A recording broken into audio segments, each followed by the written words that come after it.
这个男人是速度的代名词，也是 F1 人车结合的最好的火星人。其他车手都是赛车号，而他却是赛车本身。他连续4年拿下世界冠军，造就红牛王朝。欢迎来到车坛故事，本期为你分享 F1 的火星人马克斯·维斯塔潘。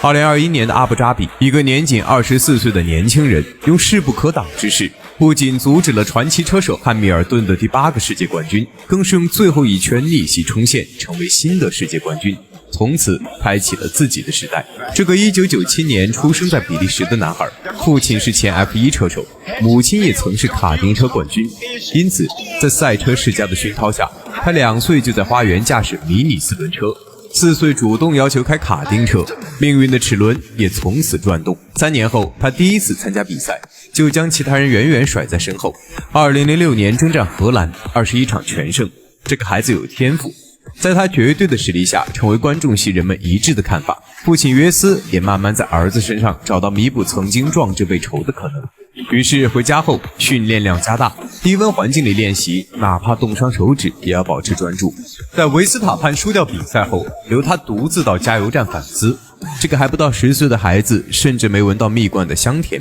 感受童年的美好。就在日复一日的魔鬼训练里，以及父亲不留情面的对待下，练就断层式的能力。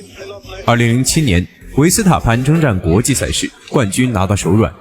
13岁打破 WSK 欧洲系列赛最年轻纪录，15岁夺得 KZ1 世界冠军，站在卡丁车的顶点。而也就是这一年，红牛向他抛来橄榄枝，他也因此加入青训，作为重点培养对象，征战 F3 欧洲锦标赛，却又彻底打破人们对新秀的传统认知。赛季32场比赛，16次领奖台，10次夺冠，总积分411，排名年度第3，平均圈速快队友 0.8 秒，屡战极限操作，4连胜封神。过于优秀的成绩也终于让红牛决定将他破格提拔，于是也就有了2015年那个震惊围场的消息。红牛突然放出重磅消息，要让这个还未成年的孩子作为2队的 F1 车手，却没想到这份孤注一掷的相信背后，却让他们深陷舆论的漩涡。媒体质疑红牛的决策，车手们直言对维斯塔潘的不信任。本是最开心的出道，却意外演变成修罗场，这也让维斯塔潘成为媒体口中最冒险的赌注，却很快在澳大利亚大奖赛化作维斯塔潘成名的燃料。正赛第12位发车，第7位完赛，最年轻的得分车手诞生。赛季表现不输老将，2016年加入红牛1队，首战即首冠，全年6次登上领奖台，总积分排名第5，渐露锋芒。但所有成为王者的人都有一条必经之路要走，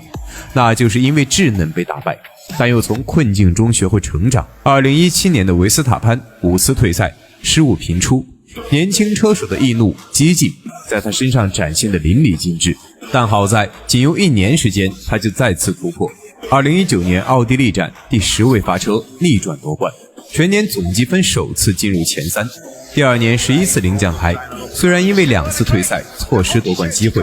但数年的打磨也让他激进却又沉稳，不服输但有耐心。直到2021年阿布扎比大奖赛，缠斗汉密尔顿，最后一圈逆袭冲线，新的世界冠军诞生，属于维斯塔潘的时代开始。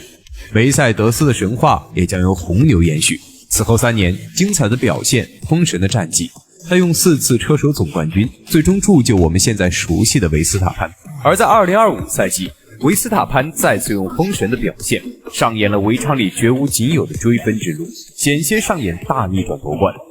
尽管今年因为新规和红牛赛车问题，让他在赛道上表现不尽人意，但我们相信他会在赛道上完成一次又一次超越，还会在挫折中成长。因为它代表了一种信仰，一种将一件事做到极致执着。正是因为这种极致，才让它成为照亮赛道的星辰。